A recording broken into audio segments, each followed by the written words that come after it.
दोस्तों, मैं अंजनी कुमार अपने YouTube channel trade with Anjani में एक बार पुनः आप लोगों का हार्दिक स्वागत करता हूं, अभिनंदन करता हूं। दोस्तों, आगे बढ़ने से पहले मैं एक बार आप लोगों को याद दिला दूं कि यह वीडियो पूर्ण रूप से इंफॉर्मेटिव वीडियो है और नॉलेज शेयरिंग पर्पज से बनाया गया है। इसका इस्तेमाल अपने फिनेंशियल डिसीजन में ना करें।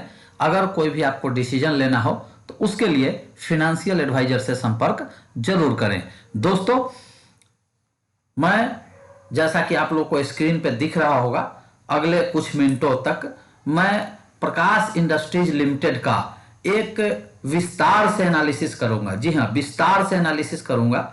वीडियो थोड़ी लंबी हो सकती है, इसके लिए क्षमा चाहते हैं, लेकिन लगभग कोशिश रहेगी हमारी कि मैक्सिमम इंफॉर्मेशन आपको मुहैया कराई जाए।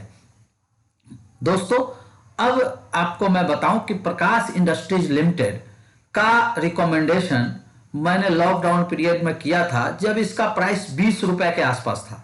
जी हाँ, 20 रुपए के आसपास था और उस समय मैंने भी इसमें निवेश किया था, चूंकि हमें मालूम था कि इसकी वैल्यू क्या है। और आज के डेट में लगभग 65 रुपए के आसपास इसका प्राइस ऑलरेडी पहुंच चुका है। अब इसके बाद यह बहुत ही महत्वपूर्ण है कि आखिर इसमें क्या किया जाए। शेयर को बेच दिया जाए या फिर फ्रेश निवेश किया जाए या जो भी करना है। तो मैं आप लोगों को सबसे पहले इसका जो कंपनी क्या करती है उसके बारे में बताऊंगा, उसके बाद इसका फिनेंशियल भी बताऊंगा और साथ साथ में इसका शेयर होल्डिंग पैटर्न पे भी नजर डालूंगा। साथ ही साथ आप लोगों को यह कोशिश करूंगा कि आप लोगों को क्लियर विजन मिले, ताकि आप इसके बारे में डिसाइड कर सके कि क्या है क्या नहीं है। दोस्तों, सबसे पहले मैं बताऊंगा कि प्रकाश इंडस्ट्रीज का जन्म अर्थात प्रकाश इंडस्ट्रीज जो शुरू हुआ वो 1980 में शुरू हुआ था। यह मूल रूप से different types of steel product, mining और जनरेशन ऑफ पावर में मैं आपको बताऊं कि यह कोल बेस्ड पावर प्लांट में भी है और विंड बेस्ड पावर प्लांट भी इसके पास है। और जितनी भी इसकी जरूरत है उसका पूरा लगभग उसके पूरा जरूरत का पावर यह खुद अपने पावर प्लांट से अचीव कर लेती है। अर्थात यह पावर के लिए, इलेक्ट्रिसिटी के लिए दूसरे पे डिपेंडेंट नहीं है। अब जैसा कि आप देख रहे होंगे, फॉरवर्ड इंटीग्रेशन और बैकवर्ड इंटीग्रेशन। मैं आपको बताऊं, फॉरवर्ड इंटीग्रेशन वो होता है कि जो प्रोडक्ट हम बनाते हैं उसका लास्ट जो प्रोडक्ट है, फर्स्ट प्रोसेसिंग से लेके लास्ट प्रोसेसिंग तक, लास्ट जो फाइनल प्रोडक्ट होता है वहां तक सब कुछ कंपनी खुद करती है, यह किसी से जॉब वर्क नहीं कराती। तो ये हो गया फॉरवर्ड इंटीग्रेशन। और बैकवर्ड इंटीग्रेशन जो उसका रॉ मटेरियल्स है उससे संबंधित है कि इसके रॉ मटेरियल का भी पूरा प्रोसेसिंग यह खुद करती है, तो वो बैकवर्ड इंटीग्रेशन हो गया। जो प्लांट बैकवर्ड इंटीग्रेशन और फॉरवर्ड इंटीग्रेशन रहता है उसमें 2-3 चीज कंपनी को बहुत बड़ा बेनिफिट मिलता है, जो मैं बार बार पिछले वीडियो में भी बताया होगा कि क्वालिटी ऑफ प्रोडक्ट जो है इंप्रूव कर जाता है और कॉस्ट ऑफ प्रोडक्ट अर्थात प्रोडक्शन कॉस्ट जो है वो गिर जाता है। तो कंपनी के पास एक बढ़िया प्राइसिंग पावर आ जाती है। यह कंपनी कॉम्पिटिटिव प्राइस पे मार्केट में अपने प्रोडक्ट को लॉन्च कर सकती है। निश्चित रूप से जब आप कॉम्पिटिटिव प्राइस पे इसको लॉन्च करेंगे तो आपकी डिमांड कंपैरेटिवली ज्यादा होगी, आपके कस्टमर्स ज्यादा होंगे और आपके कस्टमर सेटिस्फाइड भी होंगे। क्यों? क्योंकि आपकी क्वालिटी भी बहुत बढ़िया है। क्यों? क्योंकि आपका प्लांट जो है इंटीग्रेटेड प्लांट है। तो यह प्रकाश इंडस्ट्रीज की खासियत है। अब आप देखें कि यह वैल्यू एडेड प्रोडक्ट्स बनाती है। वैल्यू एडेड प्रोडक्ट्स क्या होता है? जिसमें इनपुट कॉस्ट अर्थात मैन्युफैक्चरिंग कॉस्ट तो काफी कम लगता है, लेकिन उसका जो सेल प्राइस होता है वह काफी अच्छा होता है, अर्थात इसमें प्रॉफिट ऑफ मार्जिन काफी अच्छा होता है। तो वो प्रोडक्ट पे कंपनी फोकस करती है। दूसरी बात, कंपनी जो है पिछले कुछ सालों में जितनी भी ज्योग्राफिकल बॉर्डर्स है, अर्थात इंडिया के जो बॉर्डर्स एरिया है, उन सभी जगह इसने अपनी ब्रांचेस खोली है, ताकि यह इंडिया को पूरा तरीके से कवर करने के साथ साथ फ्यूचर में फॉरेन में भी अपना एक्सपोर्ट्स बढ़ा सके। यह इसके लिए कंपनी जो है कमिटेड है। अगला देखिए, PIL has always introduced innovative ways to cost cut and maximize resource of utilization। मतलब यह कॉस्ट कटिंग पे ध्यान दे रही है, और जितनी इसकी रिसोर्सेस है, माइनिंग हो, HR हो, लैंड हो, बिल्डिंग्स हो, इसके प्लांट्स हो, इन सब का मैक्सिमम यूटिलाइजेशन करना चाह रही है, जिससे इसका प्राइसिंग मतलब कॉस्ट ऑफ प्राइसिंग काफी कम जाए और साथ साथ प्रॉफिट मैक्सिमाइज हो जाए। इसके लिए कंपनी कंटिन्यू काम कर रही है, जिससे कंपनी का व्यू पता चलता है। The company has set up A state of art technology integrated steel plant at Champa in the state of Chhattisgarh. State of art technology भी वही होता है कि अत्याधुनिक जो अत्याधुनिक मशीन होते हैं, अत्याधुनिक इंफ्रास्ट्रक्चर होते हैं, उसको प्रोवाइड करके कंपनी ने चंपा में जो स्टील प्लांट बनाया है वो स्टेट ऑफ आर्ट है, मतलब अभी तक का सबसे आधुनिक प्लांट है, और उससे इसको कंपनी को क्वालिटी प्रोडक्ट जनरेट करने में और कॉस्ट इफेक्टिव प्रोडक्ट जनरेट करने में आसानी होगी। This specially design plant makes use of sponge iron.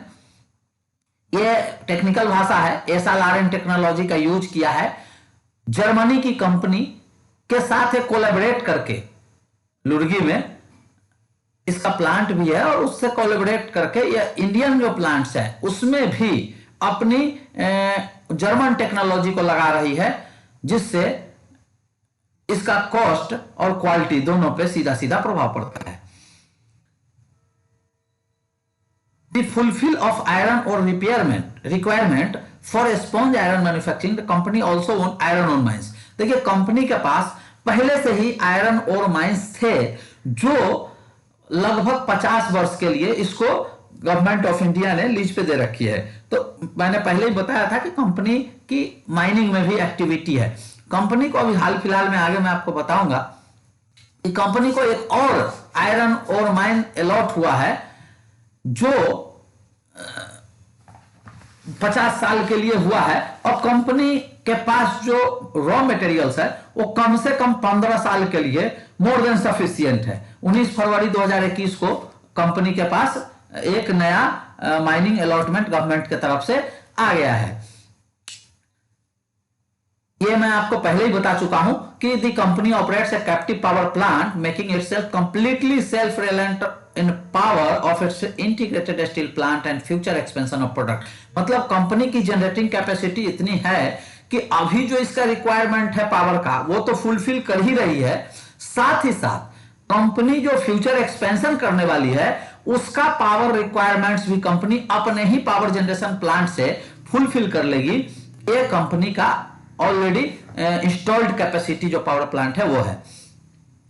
In order to achieve backward integration, reduce operating cost and ensure uninterrupted accessibility of iron ore, we have commenced extraction of iron ore from Sikaguttu mine in Keonjhar district of Odisha। मैंने आपको बताया जो 50 साल के लिए जो पहले से इसके पास जो प्लांट्स था वो ये है, जो मैं आपका पहला नंबर पे दिख रहा होगा। और ये 19 फरवरी 2021 को एक और प्लांट इसको 274.896 हेक्टेयर में कबीरधाम डिस्ट्रिक्ट में छत्तीसगढ़ में इसको अलॉटमेंट हुआ है, जो 50 साल के लिए हुआ है। अब आप देखें इसकी जो प्रोडक्शन कैपेसिटी है वह एक प्रोडक्ट स्टील, एक प्रोडक्ट की बात कर रहा हूं, डिफरेंट प्रोडक्ट में 0.13 मिलियन टन पर एनम है, और इसकी जो मेल्टिंग शॉप की कैपेसिटी है वो 1.25 मिलियन टन पर एनम है। अभी रायपुर में जो इसने रिसेंटली जो प्लांट लगाया है वायर्ड रॉड का, वो भी स्टेट ऑफ आर्ट टेक्नोलॉजी से लैस है। और यह different types of rod, wire rod बनाती है। जैसे देख सकते हैं 5 mm का, 5.5 mm का, 6.5 mm, 7 mm, 8 mm और 10 mm साइज में ये वायर रॉड बनाती है। जो मैंने आपको बताया था power plant, 15 megawatt power generating capacity अभी तत्काल में कंपनी दिखा रही है, जो उसके वेबसाइट पे उपलब्ध है। और उसके जो उसका एनुअल रिपोर्ट्स है उसमें भी ऐसा मेंशन किया है कंपनी ने। इंपॉर्टेंट पॉइंट देखिए, the company has also expanded its capacity in steel melting shop by commissioning 4 numbers new energy efficient induction furnace during this year. पिछले मात्र 1 साल में 4 फर्नेस इसने ऑल इंस्टॉल किया है। अर्थात कंपनी अपने कैपेसिटी एक्सपेंशन पे बहुत ही जोर दे रही है, और वो भी एनर्जी इफिशिएंट। ये दोनों चीज बहुत ही इंपॉर्टेंट है। एनर्जी में ही बहुत ज्यादा पैसा खर्च हो जाता है, तो एनर्जी इफिशिएंट प्लांट होने से इसकी मैन्युफैक्चरिंग कॉस्ट जो है वो काफी कम आएगी, और कंपनी कंटिन्यू एक्सपेंशन पे ध्यान दे रही है। अब देखिए, मैं आपको बताना चाह रहा हूं कंपनी के फाइनेंशियल्स के बारे में डिस्कस करें, जो सबसे महत्वपूर्ण चीज होती है। जैसा कि आप देख रहे होंगे, कंपनी का जो मार्केट कैप है वो 1126 करोड़ के आसपास अभी है, जो 65 रुपीज 60 पैसे पे जो कंपनी ट्रेड कर रही है, उसके आधार पे यह है मार्केट कैप अभी दिखा रही है। कंपनी की अगर 52 वीक हाई लो की बात करें तो 70 रुपया 25 पैसा, 70 रुपया 25 पैसा इसका 52 वीक हाई है, और 18 रुपया 55 पैसा लो है। और मैं आपको बताऊं कि मेरा जो इनिशियल इन्वेस्टमेंट इसमें है, बाद में भी मैंने परचेज करी है, ये सब कॉन्फिडेंशियल होता है। आपको मालूम है कि कोई भी व्यक्ति पब्लिकली अपना पोर्टफोलियो डिस्क्लोज नहीं कर सकता, लेकिन चूंकि मेरा इसमें होल्डिंग है, बताना फर्ज बनता है। तो मैं 20 रुपए में एवरेज प्राइस से इसमें मैंने बाइंग करी थी। और मैं, ऐसा नहीं है कि मैं खुद प्रॉफिट कमाना चाहता हूं और लोगों को गुमराह करना चाहता हूं। वो उसी समय मैंने वीडियो बना के आप लोगों को भी, जो हमारे व्यूअर थे, उनको भी मैंने साफ साफ कहा था कि ये बहुत ही अच्छी कंपनी है और इसमें आपको निवेश करना चाहिए। तो जो निवेश करना चाहिए वो चूंकि उस समय मैं नया यूट्यूबर था, मेरे व्यूअर्स काफी कम थे, तो बहुत कम लोग लाभ ले पाए होंगे, इसका मुझे खेद है, लेकिन इसमें मेरा कोई दोष नहीं है। तो देखिए, इसका बुक वैल्यू कितना इंपॉर्टेंट होता है आपको मालूम है। 169 रुपीज के आसपास इसका बुक वैल्यू है, और आज भी कंपनी 65 रुपीज 66 रुपीज के आसपास कंपनी ट्रेड कर रही है। इसका फेस वैल्यू 10 रुपया के आसपास है। आरओई और आरओसी की बात करें तो आज के रेट में बहुत ही खराब है, 4.2% और 6.4% के आसपास है, लेकिन इससे कोई फर्क नहीं पड़ता है। जो कंपनी में हम लोग निवेश करते हैं या करने के लिए सोचते हैं, उसका फ्यूचर प्रोस्पेक्ट्स बहुत इंपॉर्टेंट होता है। तो आपको यह समझना पड़ेगा कि प्रकाश इंडस्ट्रीज का फ्यूचर क्या है। ध्यान रखिए, मैं साल भर बाद पुनः इस पे एक एनालिसिस वीडियो लेके आऊंगा, साल भर 6 महीने के अंदर ही, और मैं आपको इसकी कैपेसिटी दिखाऊंगा कि इसमें मेरे एनालिसिस का क्या रिजल्ट आने वाला है। अब पी देखिए, अभी जो आपको दिख रहा होगा पी 18.2 के आसपास दिख रहा होगा, लेकिन कंपनी के फिनेंशियल्स कंटिन्यू इंप्रूव हो रहा है। कोविड-19 में आपको मालूम है कि सभी कंपनी पे बहुत ही एडवर्स इंपैक्ट पड़ा था, लेकिन कंपनी उससे सरवाइव करने में और उसको काउंटर करने में पूरी तरीके से सफल रही है। ये अभी आगे मैं आपको बताऊंगा। कंपनी डिविडेंड नहीं देती है, ऐसे सिचुएशन में कंपनी को डिविडेंड बिल्कुल भी नहीं देनी चाहिए। क्योंकि जो पैसा उसका प्रॉफिट का है उसको रिजर्व में रखना चाहिए किसी बुरे वक्त के लिए, और खास कर कैपेसिटी एक्सपेंशन पे कंपनी को ध्यान देना चाहिए। देखिए, डेट इक्विटी रेशियो बहुत इंपॉर्टेंट होता है। मैं बार बार कहता हूं, कंपनी का डेट इक्विटी रेशियो आज के डेट में बहुत लोएस्ट है, 0.2 के आसपास है, और कंपनी का प्लान है, कंपनी कंटिन्यू अपना डेट को रिड्यूस कर रही है, और कंपनी का प्लान है कि 2022 के लास्ट तक कंपनी पूर्ण रूप से डेट फ्री कंपनी हो जाएगी। और जिस दिन ये डेट फ्री कंपनी हो जाएगी, आप सोच नहीं सकते हैं कंपनी का क्या स्थिति रहेगा पॉजिटिव साइड में। दूसरी बात कि इसका देखिए फिनेंशियल ईयर 19-20 में जो इसके सेल्स हैं 2973 करोड़ के आसपास हुए हैं। ध्यान रखिए 19-20 में कोविड का भी इंपैक्ट था। इस ईयर में, फाइनेंशियल ईयर में कुछ दिन प्लांट पूरी तरीके से बंद था, लॉकडाउन था। इसके बावजूद भी कंपनी लगभग 3000 करोड़ के आसपास का सेल्स करने में कामयाब रही है और 118 करोड़ का प्रॉफिट करने में भी कामयाब रही है, जो लगभग 7 रुपए के आसपास ईपीएस होता है आज के रेट में। और इस ईपीएस से तुलना करें तो मात्र कंपनी 9 के पी मल्टीपल पे आपको मिल रहा है। जो 18 आपको दिख रहा है वो एक्चुअल नहीं है। कंपनी जो ईपीएस स्क्रीनर साइट और बॉम्बे स्टॉक एक्सचेंज वगैरह दिखाती है वो ईपीएस उसका एक अपना बेस होता है कैलकुलेट करने का। लेकिन जो अभी करंट आप पी मल्टीपल्स देखेंगे तो मात्र कंपनी 9 के पी मल्टीपल पे ट्रेड कर रही है। और कंपनी जो दिसंबर क्वार्टर का रिजल्ट दी है, फैंटास्टिक रिजल्ट दी है। 891 करोड़ का इसने सेल्स किया है और 31 करोड़ के आसपास का इसने प्रॉफिट जनरेट किया है, जो ईपीएस टर्म में लगभग ₹1.83 के आसपास होता है। तो इसके हिसाब से आप देखेंगे तो यही परफॉर्मेंस अगर कंटिन्यू रहती है तो भी कंपनी का जो ईपीएस होगा वो 8 रुपए के आसपास होगा। और 8 रुपए के हिसाब से भी 9 रुपए 10 मतलब लगभग 7 के पी मल्टीपल पे कंपनी ट्रेड कर रही है, जो काफी चीपर कहा जा सकता है।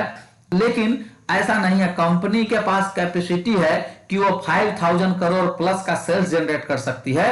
और चूंकि कंपनी कंटिन्यू एक्सपेंशन कर रही है तो सेल्स आगे बहुत ही बढ़ने की पूरी संभावना है। और उसके हिसाब से चूंकि कॉस्ट कटिंग पे कंपनी ध्यान रही है तो इसके ईपीएस भी इंप्रूव होंगे ही होंगे, इसकी पूरी संभावना है। यह मेरा व्यक्तिगत विचार है, मैं आपको याद दिला दूं।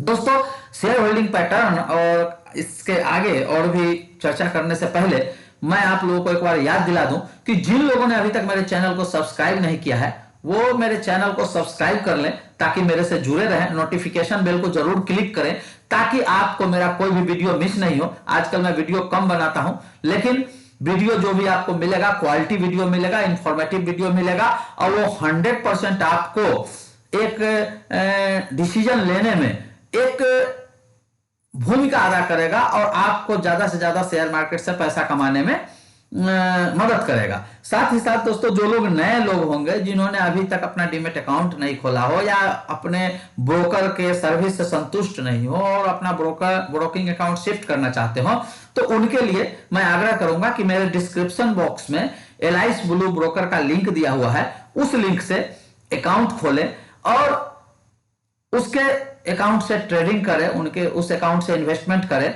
इससे आप हमसे एक लंबे समय के लिए जुड़े रहेंगे और निश्चित रूप से जब आप हमारे क्लाइंट रहेंगे तो निश्चित रूप से आपके क्वेरी क्लैरिफिकेशन और आपको फिनेंशियली गाइड करना मेरा धर्म हो जाएगा और मैं आपको गाइड करता रहूंगा। इसके लिए आप लोग जितना अधिक से अधिक अकाउंट खोलेंगे मुझे खुशी होगी कि मेरी डिपेंडेंसी नौकरी से हट के इस पे आ जाएगी और मैं आप लोगों के लिए बहुत ही ज्यादा से ज्यादा वक्त दे पाऊंगा और आप लोगों को मालामाल करने की कोशिश पूरी करूंगा। दोस्तों, अब बात करते हैं शेयर होल्डिंग पैटर्न की। तो शेयर होल्डिंग पैटर्न में आप देखेंगे कि प्रमोटर की हिस्सेदारी 42.04% के आसपास है। म्यूचुअल फंड की हिस्सेदारी जो है 0.02% के आसपास है। एफआईआई फॉरेन इंस्टीट्यूशंस की जो हिस्सेदारी है 3.22% है। इसके अलावा जो भी शेयर्स हैं लगभग नॉन इंस्टीट्यूशंस के पास है। अब पिछले 3 महीने में ऐसा देखने को आया है कि प्रमोटर ओपन मार्केट से शेयर खरीद रहा है, सिग्निफिकेंटली खरीद रहा है। तो वो जो शेयर खरीद रहा है यह प्रमोटर का कंपनी पे भरोसा दिखाता है। अब सोचिए कि 65 रुपया में, 60 रुपया में, 55 रुपया में प्रमोटर खुद बाइंग कर रहा है। इसका मतलब इसका फ्यूचर ब्राइट है, कंपनी भविष्य में बहुत अच्छी परफॉर्म करने वाली है, ऐसा महसूस हो रहा है। लो डेट कंपनी है, इसकी पॉजिटिव है, इसमें मैं नहीं लिख पाया हूं, लेकिन आपको बताऊं कि जो कंपनी का जो प्रमोटर का जो लगभग 42% की हिस्सेदारी है, इसमें लगभग काफी होल्डिंग 75% के आसपास कह सकते हैं कि इसका प्लेज्ड है। प्लेज्ड शेयर अच्छा नहीं माना जाता है कंपनी, क्योंकि प्लेस शेयर अगर यह कंपनी उसको लोन रिपेमेंट वगैरह नहीं कर पाती है तो प्लेस शेयर मार्केट में बेच देता है जो उसका लेंडर्स होता है, तो उससे कंपनी को थोड़ा खतरा बना रहता है। मेरा बताना फर्ज बनता है कि कंपनी के प्रमोटर के जो हिस्सेदारी है उसमें काफी शेयर प्लेज भी हैं, लेकिन मुझे नहीं लगता कि कंपनी उसको रिवोक करने में सक्षम नहीं है। और जो टिकर टेप साइट का जो एनालिसिस है उसका एनालिसिस भी बता दूं और मेरा खुद का एनालिसिस मैं बता दूं कि कंपनी के डिफॉल्ट करने की खतरा दूर दूर तक हमारे हिसाब से नहीं है, ये मेरा आकलन है। और कंपनी अपने इंट्रिंसिक वैल्यू से, जैसा कि मैंने बुक वैल्यू आपको बताया था 169 रुपीज के आसपास, तो कंपनी अपने बुक वैल्यू से काफी नीचे ट्रेड कर रही है, अर्थात कंपनी काफी सस्ती मिल रही है। यह आप लोगों के लिए एक गुड अपॉर्चुनिटी है। और मैं आप लोगों को बता दूं कि अगर आपको मेरा जो मैं लो कॉस्ट इंट्रिंसिक वैल्यू से नीचे और बहुत ही अंडर वैल्यू शेयर का एनालिसिस करता हूं तो ऐसा ही अब बोल्ड रहता हूं, और उसका सबूत आप मेरे वीडियो सेक्शन में जाकर बहुत सारे शेयर का एनालिसिस देखिएगा। साथ में खासकर टाटा केमिकल्स एक बहुत ही बड़ी कंपनी है, ब्लू चिप कंपनी है, उसका एनालिसिस आप जरूर देखिएगा। क्योंकि कुछ लोग ऐसा समझते हैं कि मैं हमेशा छोटे शेयर का वीडियो बनाता हूं, बिल्कुल ऐसा सोचना आप लोगों का गलत है। मैंने अच्छे अच्छे शेयर और बड़े बड़े शेयर का भी वीडियो भी उसी रेशियो में बनाया है। ये मुझे नहीं मालूम कि जब मैं बड़ा शेयर का वीडियो बनाता हूं तो व्यूअर्स क्यों कम आते हैं, मुझे नहीं मालूम। मैं अपना काम करता हूं, सपोर्ट आप लोगों से वांछित है, मैं आप लोगों का सपोर्ट चाहता हूं ताकि आप लोग उसको लाभ उठा सकें और दूसरा व्यक्ति भी लाभ उठा सके। शेयर मार्केट म्यूचुअल बेनिफिट्स पे डिपेंडिंग सिस्टम है। आप जितना इसको स्प्रेड करेंगे, जितने लोग जानेंगे कि ये अंडर वैल्यू कंपनी है, उतना इसमें खरीदारी बढ़ेगा, उतना ही आपका भी वैल्यू बढ़ेगा। टाटा केमिकल्स का जो मैंने एनालिसिस किया था 306 रुपए पे मैंने बोला था, स्ट्रॉन्ग बाय रिकमेंडेशन दिया था, और कंपनी आज के रेट में लगभग 780 रुपए के आसपास में ट्रेड कर रही है मात्र 3-4 महीने में। शायद ही कोई ऐसी ब्लू चिप और इस साइज की कंपनी 20,000 करोड़ के आसपास की कंपनी मतलब 3 से 6 महीने में डबल होती होगी, लेकिन मैंने किया है और मैंने वो वीडियो सेक्शन में उपलब्ध है। जो भी मैं बोलता हूं उसके सबूत वीडियो सेक्शन में उपलब्ध है। इसलिए आप लोग वीडियो सेक्शन का विजिट अक्सर करिए, और कोई भी वीडियो मेरा फालतू नहीं होता है, आप उसको देख के लाभ ले सकते हैं। और उसके आधार पे आप लोगों से पुनः एक निवेदन है कि आप लोग मेरे चैनल को सब्सक्राइब करके, इसको वीडियो को शेयर करके, लाइक करके, कमेंट बॉक्स में कमेंट करके मेरा हौसला जरूर बढ़ाइए। इसी के साथ मैं अंजनी कुमार आप लोगों से विदा लेता हूं, और पुनः अगले वीडियो में एक नई एनालिसिस के साथ आप लोगों के साथ मिलूंगा। तब तक के लिए नमस्कार, आपका दिन शुभ हो।